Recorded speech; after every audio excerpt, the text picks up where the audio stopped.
Hello everyone and welcome back to English in Fluency, the place where your listening skills grow stronger every single day. I am your host, Alex, and I am so happy you are here with me right now. Before we start, I want you to imagine something for a moment. Imagine you are standing in a busy train station in London or New York. The loudspeaker crackles to life, and a voice announces a platform change. Everyone around you starts moving quickly, but you are left standing there wondering, was that platform 9 or platform 10? Was that the 9:15 train or the 5 past 9 train? Missing that information can mean missing your ride home. And that is exactly why we are here today. Today is all about precision. It is about catching those tiny details that make a huge difference in your life. We are going to master dates, times, and schedules together, so you never have to feel lost again. If you are new here, please make sure to hit that subscribe button and ring the bell so you never miss a chance to practice with us. And if you enjoy this video, give it a big thumbs up because it really helps the channel grow. So let's dive in. We are going to start our journey today with a story about a woman named Sarah. Sarah is a new student at a city college, and she has a very busy week ahead of her. She needs to organize her life and follow her schedule perfectly. But as you will hear, things do not always go according to plan. Listen closely to the details of her morning, because I am going to ask you some questions about it later. Sarah woke up on a rainy Tuesday morning. The sound of rain tapping against her window made her want to stay in bed, but she knew she had an important appointment. She looked at the calendar on her wall. Today was the 12th of October. It was a Tuesday, and she had to be at the student registration office by 9:30 in the morning. She quickly got dressed, grabbed her umbrella, and looked at the bus schedule on her phone. The bus usually arrived at 8:45, which gave her plenty of time. But today, there was a notification. Due to roadworks, the bus would be delayed by 15 minutes. Sarah did the math in her head. If the bus was 15 minutes late, she would arrive at 9 o'clock. That would leave her only 30 minutes to get across town. She started to feel nervous. Let's pause the story right there for a moment and look at the details we just heard. This is the first step to fluency. Breaking down the information.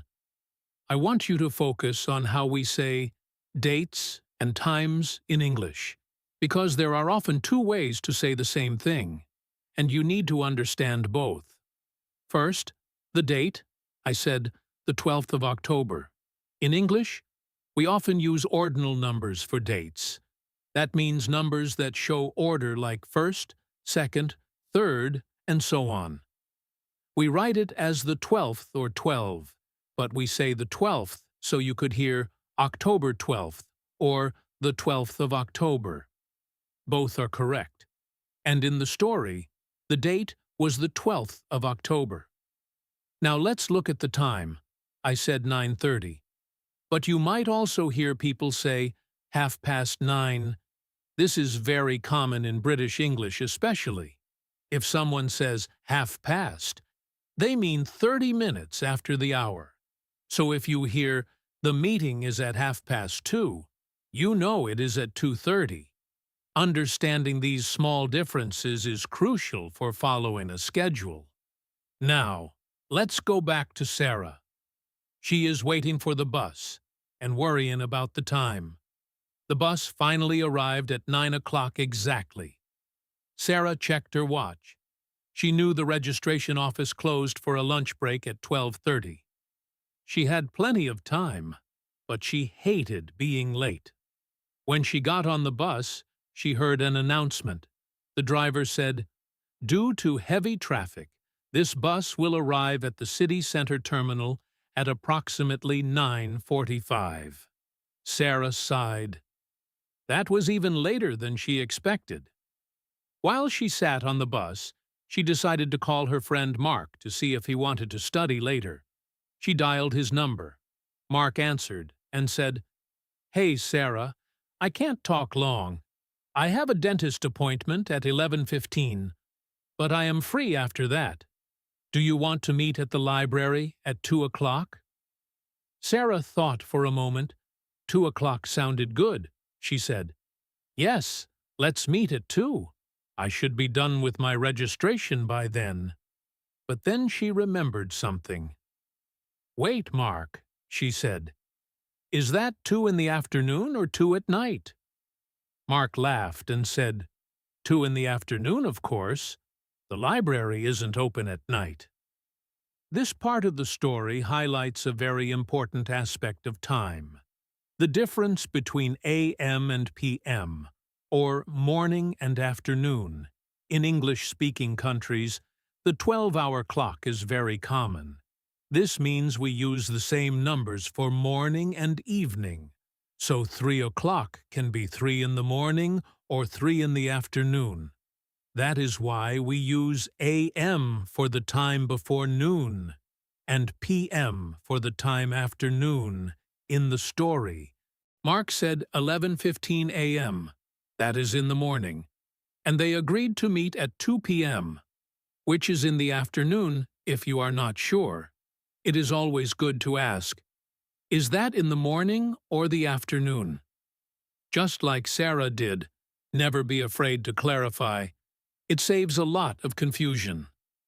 Let's do a quick practice listening segment right now. I am going to give you some times and dates, and I want you to visualize them in your head. Ready? First, listen to this. The train departs at 6:15. Now, what time is that?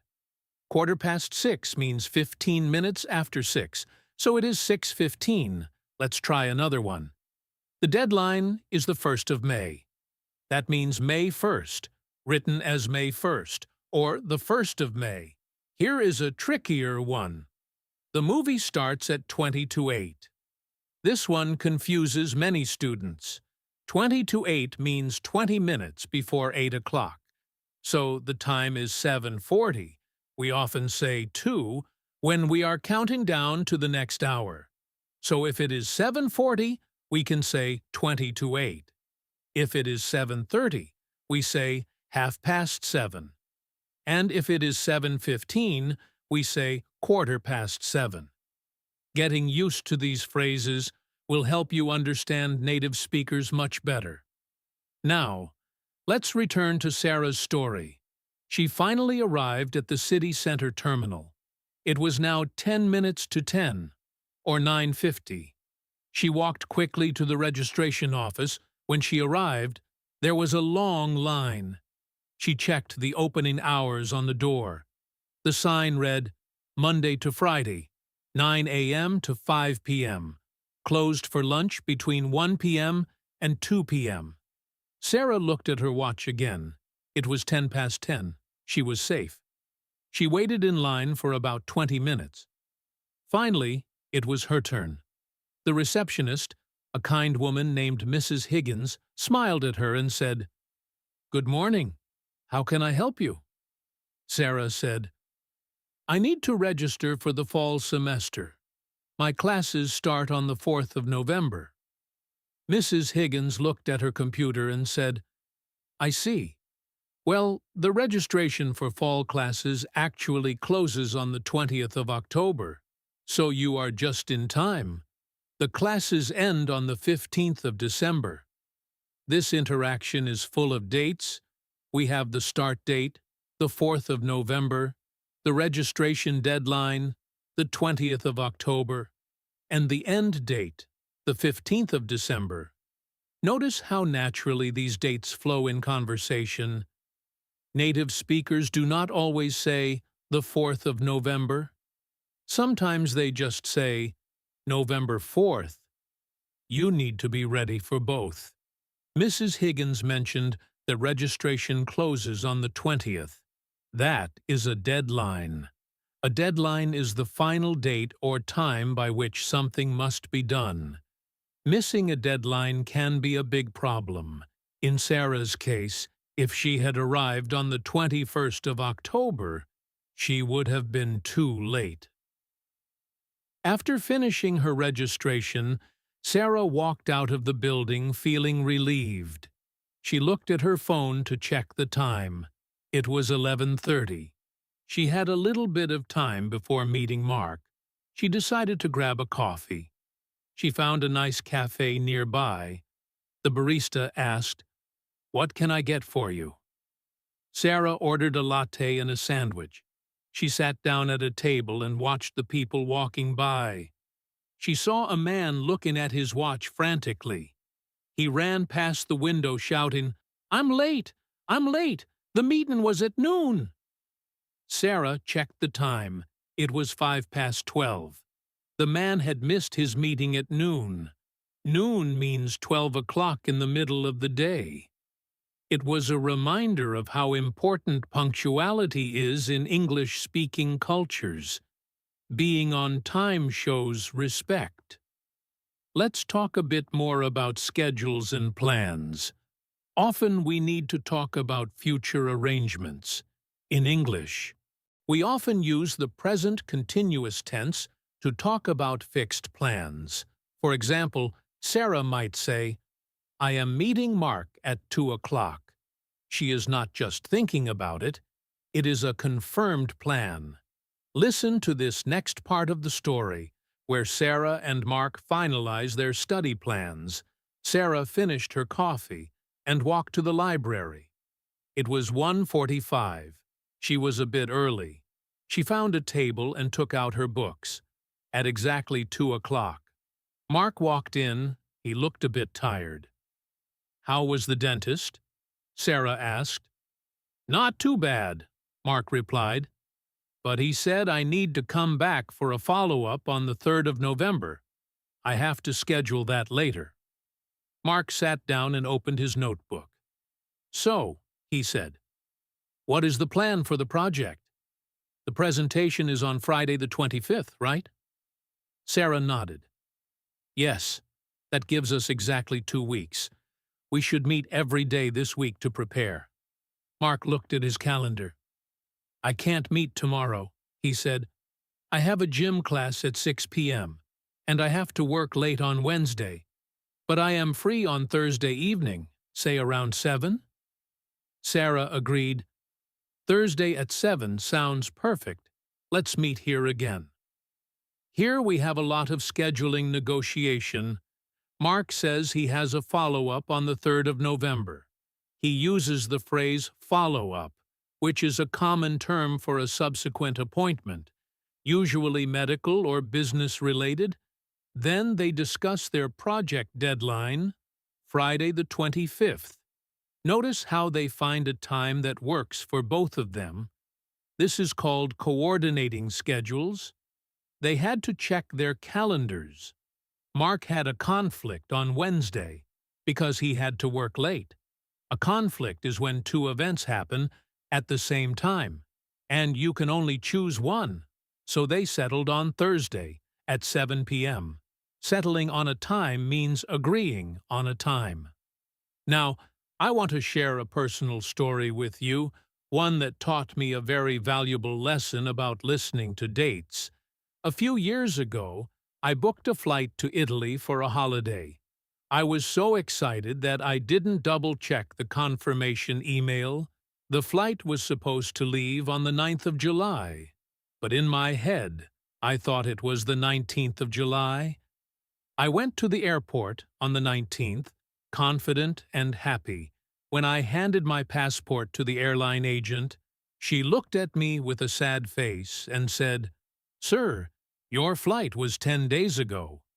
I was shocked. I had missed my flight by 10 days because I confused the 9th with the 19th. It was a costly mistake, and it taught me to always double-check dates, especially when traveling. This is why listening practice for dates is so important. One small number can change everything. Let's practice some tricky date pronunciations that can sound very similar. Listen closely to the difference between these two dates, the 13th of June and the 30th of June. These sound very similar. The 13th ends with a th sound. 13. The 30th ends with a ith sound. 30th also. 13 has the stress on the second syllable, 13, while 30 has the stress on the first syllable, 30. Let's practice. Say them with me. 13, 30. Now, let's try the dates. The 13th of June, the 30th of June. If someone tells you a date and you aren't sure, ask them to repeat it or write it down. You can say, "Could you write that down for me, please?" Or, "Did you say the 13th or the 30th? This clarity will save you from the mistake I made at the airport. Let's move on to another character in our story. We have met Sarah and Mark. Now let's meet Mr. Patel. He is Sarah's history professor. Sarah has an appointment to see him about an assignment. The appointment is scheduled for the following Monday at 3 p.m. When she arrives at his office, the door is closed. She knocks. Mr. Patel opens the door and says, "Ah, Sarah, right on time. Come in." They sit down and discuss her essay. Mr. Patel says, "Sarah, your essay is due on the last day of the month. That is the 31st of October. Please make sure you submit it online before midnight." Sarah asks, "Does midnight mean 11:59 p.m. or the start of the new day?" Mr. Patel smiles. "Good question. Midnight is technically the start of the new day, so you have until the very end of the day on the 31st. But I wouldn't wait until the last minute." Sarah nodded. She wanted to submit it by 5 p.m., just to be safe. This interaction brings up a very confusing time reference. Midnight. What does midnight mean exactly? If a deadline is midnight on the 31st, does it mean the night of the 30th going into the 31st, or the night of the 31st going into the 1st of November? Usually, in academic and business contexts, midnight on the 31st refers to the very end of the day on the 31st, however, to be 100% safe. It is always better to ask, just like Sarah did, using specific times like 11:59 p.m. Removes all confusion. Also, notice the phrase "right on time." This is a compliment. It means she arrived exactly at the scheduled time, not early and not late. Now, let's listen to a different scenario involving public transportation. This is often where listening skills are tested the most, because the information comes fast. Imagine you are in a train station. Listen to this announcement. "Attention passengers. This is a platform change for the 4:45 service to Manchester Piccadilly. This train will now depart from Platform 3. Not Platform 5, I repeat. The 4:45 train to Manchester is departing from Platform 3. The train is running approximately 10 minutes late and will now depart at 4:55. Passengers for stops at Birmingham and crew should board the front 4 coaches only." Okay, let's break down that announcement. It was full of critical information. First, the time, the 4:45 service, that is 4:45. Then there was a platform change, from Platform 5 to Platform 3. Missing this could mean getting on the wrong train, or missing your train entirely. Then there was a delay. The train is running 10 minutes late, so the new departure time is 4:55. Finally, there was a seating instruction. Board the front 4 coaches. This means the front 4 cars of the train. Listening to announcements like this requires you to process numbers and changes quickly. Let's try a listening challenge. I am going to describe a schedule for a small local festival. I want you to listen and try to remember the times for 3 main events. Here we go. Welcome to the Summer Arts Festival. The gates open to the public at 10 a.m. on Saturday morning. The first performance, a jazz band, will start at 11:30 in the main tent. There will be a lunch break from 1 p.m. to 2 p.m. Then at 2:15, the local drama group will perform a short play.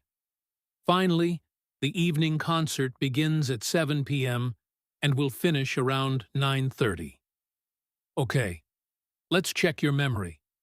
When does the jazz band start? It starts at 11:30. When is the play? It is at 2:15. And when does the evening concert begin? It begins at 7 p.m. How did you do? If you missed any, don't worry. The more you practice, the better you get. The key is to listen for the time words like at, from, to, and around. These little prepositions signal that a time is coming. Let's go back to our main story with Sarah. It is now a few weeks later. The date is the 20th of November. Sarah and Mark have finished their project and are getting ready for the winter break. They are planning a trip together with 2 other friends, Elena and David. They are sitting in a cafe trying to book train tickets. Elena is looking at her phone. "Okay," she says. "I found a good deal on tickets. If we book today, we can leave on the 22nd of December and return on the 5th of January. David looks confused. "The 22nd is a Sunday, right?" he asks. Elena nods. "Yes, the train leaves at 8 a.m. on Sunday morning." David frowns. "That's very early. Can we find a train in the afternoon?" Elena scrolls down. There is a train at 2 p.m., but it arrives very late. It gets in at 9 p.m. Mark interrupts. "I prefer the morning train. I want to get there early and enjoy the day." Sarah agrees. "Let's take the 8 a.m. train. We can sleep on the train." This conversation shows how friends make group decisions. They have to compromise. They look at the pros and cons. The morning train is early, 8 a.m., but it gives them more time at their destination. The afternoon train, 2 p.m., is more comfortable for sleeping in, but it arrives late, 9 p.m. They decide on the early train. Notice how they confirm the days of the week. David asks if the 22nd is a Sunday. Knowing the connection between dates and days is very helpful. In English, we often say dates like Sunday the 22nd to be extra clear. I want to focus for a moment on the way we say years. In Sarah's story, we are in the year 2024, or just 2024 generally. For years after the year 2000, we say 2000 and, or we split the number like 2024. For years before the year 2000, we usually split the numbers, for example, the year 1995 or 1850. Listen to these years: 1980, 2001, 2010, 1876. Getting these right is important for understanding history, birth dates, and contract durations. Let's talk about duration. This is how long something lasts. In the story, the train journey takes several hours. But in everyday life, we talk about duration all the time. How long is the movie? How long is the flight? We use phrases like for 2 hours or from 9 to 5. Listen to this short dialogue between Sarah and her brother, Tom, on the phone. Sarah asks, "How long are you visiting for?" Tom replies, "I'm staying for 3 weeks. I arrive on the 1st of June, and I leave on the 22nd of June." Sarah says, "That's great. I can pick you up from the airport. What time does your flight land? Tom checks his ticket. It lands at 4:45 in the afternoon, Sarah says. Okay, I will be there at 5 o'clock to give you time to get your bags. Here, the duration is 3 weeks. The arrival time is 4:45, and the pickup time is 5 o'clock. Understanding duration helps you plan your own schedule around other people's visits. Now, let's do a deeper dive into the vocabulary of scheduling. We have words like appointment, meeting, deadline, shift, and schedule. An appointment is usually a formal arrangement to meet someone professional, like a doctor or a dentist.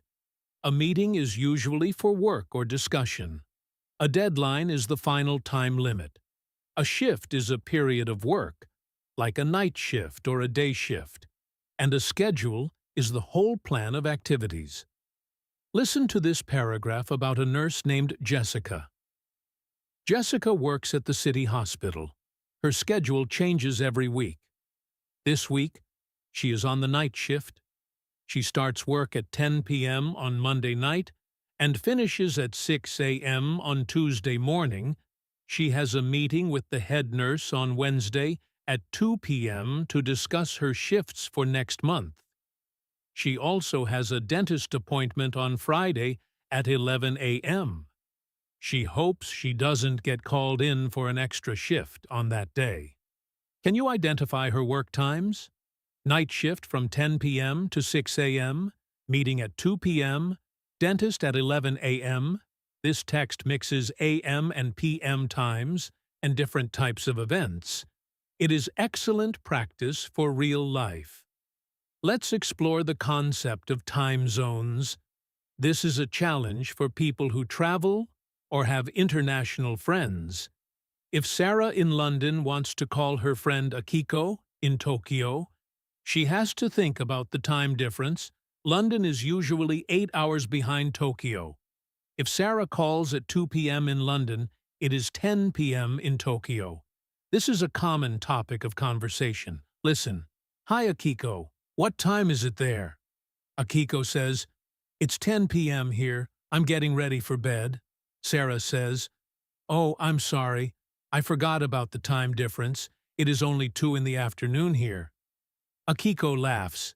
It's okay. I have a few minutes. When making international calls, we often ask, Is this a good time? Or, Did I wake you up? Being aware of time zones shows cultural sensitivity. Let's try a role-play scenario where you are the listener. Imagine you are a receptionist at a hotel. I am the guest. I am going to ask for some information, and you need to understand the times I mention. Ready? Here I go. Hello. I would like to book a wake-up call for tomorrow morning. I have an early flight. Could you please call me at 5:45? And also, breakfast starts at 7, right? I won't be able to make it. What time does the shuttle bus leave for the airport? It leaves at 6:30? Okay, perfect. Thank you. Did you catch the times? The wake-up call is at 5:45, breakfast is at 7, and the shuttle bus leaves at 6:30. If you caught all of that, you are doing a fantastic job. Let's move our focus to a new environment, stepping into the world of work and travel. Imagine you have just started a new job at a busy international company. Your ability to understand schedules is not just about convenience anymore. It is about being professional and reliable. Let's meet a character named Liam. Liam works at the front desk of a large hotel called the Grand Plaza. Working in a hotel requires excellent time management because guests are always arriving and leaving, and the schedule changes constantly. One Monday morning, Liam arrived at work at exactly 7:45 in the morning. His shift was supposed to start at 8 a.m., but he liked to be early to prepare the desk. His manager, a woman named Sophia, came over to him with the list of tasks for the day. She said, "Good morning, Liam. We have a very busy day ahead. The conference group from Germany is arriving today. Their check-in time is strictly 2 p.m., but their rooms must be ready by 1 p.m. Housekeeping is running a bit behind schedule, so please call them and confirm the status of rooms 301, 302, and 305. Liam wrote down the room numbers. He knew that in a hotel, checkout is usually around 11 a.m. or 12 noon, and check-in is often in the afternoon. But today, the schedule was tight. Let's pause here to talk about the 24-hour clock, which is often used in travel and hospital settings. In the story, Liam started at 8 a.m., but in many countries and computer systems, this might be written as 0800 hours or simply 0800. If Liam's shift ended at 4 p.m., it might be written as 1600 hours. This system avoids confusion between morning and evening. For example, if a flight is at 16:30, you know for sure it is 4:30 in the afternoon. You do not need to worry about AM or PM. Listen to this example. The train departs at 14:15. This means it departs at 2:15 in the afternoon. In our story with Liam, he has to make sure the rooms are ready by 1 p.m. or 1300 hours. Understanding both the 12-hour and 24-hour clocks is a superpower for travelers. Back to Liam at the hotel, he picked up the phone to call housekeeping. A man named Raj answered. "Hello, housekeeping." Liam said, "Hi, Raj. This is Liam at the front desk. Sophia wants an update on the conference rooms. Are rooms 301, 302, and 305 ready?" Raj sounded busy. He said, "Room 301 is finished. Room 302 will be done in 20 minutes. But room 305 has a problem. The air conditioning is broken. A repairman is coming at 11:30. He said it will take 1 hour to fix." Liam looked at the clock. It was now 10:45. If the repairman came at 11:30 and took 1 hour, the room would be ready at 12:30. This was cutting it very close to the 1 p.m. deadline. Liam said, "Okay, thanks, Raj. I will inform the guests that there might be a slight delay for room 305. This interaction highlights the importance of calculating time durations. We had to add 20 minutes to the current time for room 302, and we had to add 1 hour to 11:30 for room 305. When you listen to English, you are often doing math in your head. Phrases like, in 20 minutes, for 1 hour, in about half an hour, all require you to move forward in time. If it is 10:45 now, and something happens in 20 minutes, it happens at 11:05. Practicing this mental math is crucial. Try this. If it is 3:20 now, and a meeting starts in 40 minutes, what time does the meeting start? It starts at 4 o'clock. Keep your brain active with these small calculations. Later that afternoon, Liam was dealing with a guest named Mr. Harrison. Mr. Harrison was an older man who seemed a bit confused. He approached the desk and said, "Young man, I need to confirm my wake-up call for tomorrow. I have a very important breakfast meeting." Liam smiled politely. "Certainly, sir. What time would you like the call?" Mr. Harrison looked at his itinerary. "The breakfast is at the main restaurant. It starts at 7:45, so I need to be downstairs by then. I think a wake-up call at 6:30 would be good. No, wait. I need time to shower and dress. Make it 6 a.m. Liam entered the information into the system. So, That is a wake-up call for room 412 at 6 a.m. tomorrow morning, Tuesday, the 12th. Mr. Harrison nodded. Yes, that is correct. And my taxi to the airport is booked for 9:45, correct? Liam checked the system. Actually, sir, I see your taxi is booked for 9:15. Mr. Harrison frowned. Oh dear, I thought it was 9:45. Well, 9:15 is better, I suppose. Thank you for checking. This dialogue shows how easy it is to mix up numbers, especially similar-sounding ones like 15 and 45. 15 ends with the sound teen, and 45 ends with t. Remember the stress difference we talked about earlier, 15 versus 45. Also, Mr. Harrison used the phrase, "a quarter to 8." This is another very common way to tell time. A quarter to 8 means 15 minutes before 8, which is 7:45. If you hear a quarter past, it means 15 minutes after the hour. So, a quarter past 3 is 3:15. Knowing these quarter phrases is essential for social and business appointments. Now, let's shift our focus to a different setting. Let's imagine a hospital environment. We have a nurse named Elena. Elena works in the emergency room. Her schedule is very demanding. She looks at her roster for the week. The roster is a list of work shifts. On Tuesday, she works from 2 p.m. until 10 p.m. This is often called a swing shift or an afternoon shift. On Wednesday, she has the day off, but on Thursday, she has to work the night shift. The night shift runs from 10 p.m. to 6 a.m. Elena prefers the night shift because it is quieter, but it messes with her sleep schedule.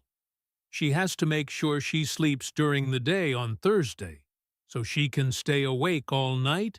She sets her alarm for 8 p.m. on Wednesday night to make sure she wakes up in time for her shift on Thursday night.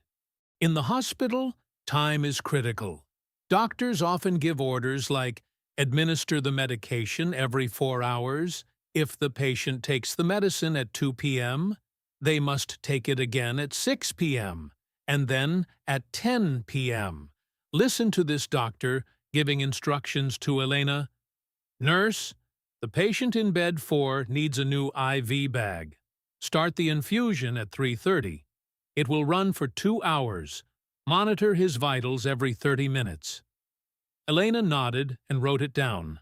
Start at 3:30, finish at 5:30, check vitals at 4 o'clock, 4:30, and 5 o'clock.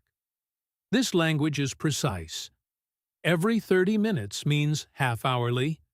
Every 6 hours means 4 times a day. Misunderstanding these instructions could be dangerous for a patient, so listening skills in a medical context are literally life-saving. Let's take a short break from the stories and focus on prepositions, small words that make a big difference. We say, at 2 o'clock, on Monday, in the morning, in 2024. Getting these wrong can change the meaning of your sentence. Remember, we use at for specific times, like at 7 p.m. We use on for specific days and dates, like on Friday or on the 5th of June. And we use in for longer periods like months, years, seasons, or parts of the day, like in the afternoon, in July, in the winter.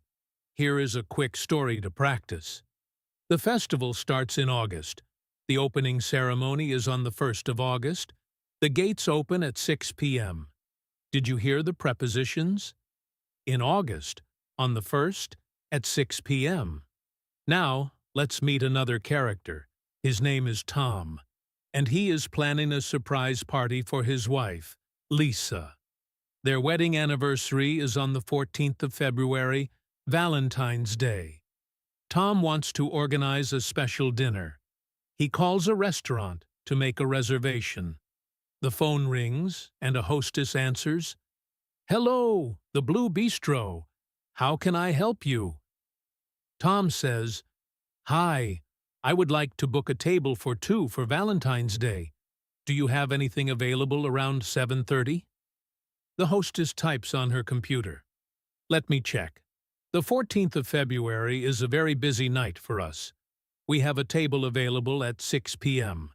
and another one at 9 p.m., but nothing at 7:30.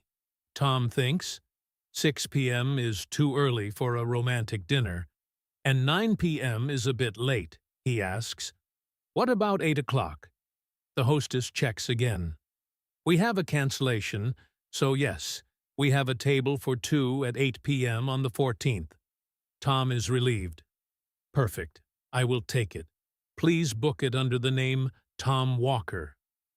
This conversation is about reservation times. Notice the phrase, "around 7:30. Tom was flexible, but the restaurant had specific slots. A slot is a specific time period available for an appointment or reservation. The hostess offered slots at 6 and 9. Tom negotiated for 8, and he got it because of a cancellation.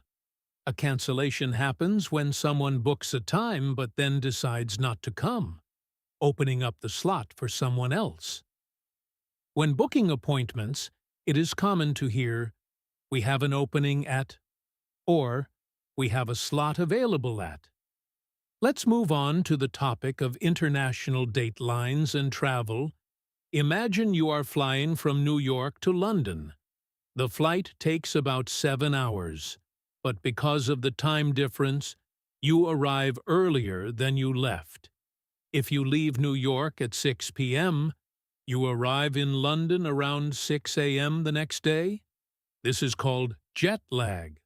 Listen to this flight announcement. "Ladies and gentlemen, this is your captain speaking. We are currently flying at an altitude of 35,000 feet. Our local time in New York is 8 p.m. The local time in London is currently 1 a.m. We expect to land at London Heathrow at 9 a.m. London time, the weather is sunny with a temperature of 15 degrees Celsius. Passengers need to adjust their watches. If they don't, they might think it is still nighttime when it is actually morning. This can be very disorienting. So when you travel, always listen for the phrase local time. We land at 9 a.m. local time. Let's go back to Liam at the hotel for one last scenario. It is now the end of his shift. He is handing over to the night receptionist, a man named Ahmed. They have a handover meeting. This is where the person finishing their shift tells the person starting what happened during the day. Liam says, "Hi, Ahmed. Here is the logbook. We had a few issues today. First, the air conditioning in room 305 was fixed at 12:45. The guest checked in at 1:30. He was happy. Second, there is a delivery coming tomorrow morning between 9 and 10. It is a food delivery for the restaurant. Please make sure the kitchen staff knows. And finally, Mr. Harrison in room 412 needs his taxi at 9:15 a.m., not 9:45. He was confused earlier. So please double-check with him in the morning." Ahmed listened carefully and took notes. "Got it," he said. "A C-fixed, delivery between 9 and 10, Mr. Harrison's taxi at 9:15, anything else?" Liam shook his head. "No, that's it. Have a good night." This handover meeting is a perfect example of professional communication. Liam had to summarize the day's events and give specific times for future actions. He mentioned a time window, between 9 and 10. This is different from a specific time like at 9. It gives a range, a period of time where the event is expected to happen. We use between and for ranges, or from to For example, the shop is open from 9 to 5, or the delivery will arrive between 2 and 3. Understanding ranges helps you plan your waiting time. If you know the delivery is between 9 and 10, you know you have to be ready at 9, but you also know you might have to wait until 10. To help you practice these ranges, let's do a little exercise. I will describe a situation, and you try to picture the time window in your mind. Imagine you are waiting for a furniture delivery. The company calls you and says, "We will deliver your sofa on Thursday. The crew will arrive between 1 p.m. and 5 p.m. This is a 4-hour window. You cannot leave the house during that time. You have to wait. Now imagine a different scenario. Your internet technician says, "I will be there at 2 p.m. sharp." The word sharp means exactly at that time, not a minute later. So 2 p.m. sharp is very precise. Listening for words like sharp, around, between, and approximately tells you how flexible the schedule is. We have covered a lot of ground in this practice. We have looked at hotel shifts with Liam, medical schedules with Elena, dinner reservations with Tom, and the importance of handover meetings. We have practiced the 24-hour clock, time ranges, and time prepositions. All of these skills connect to one main goal: being able to navigate the world independently and confidently in English.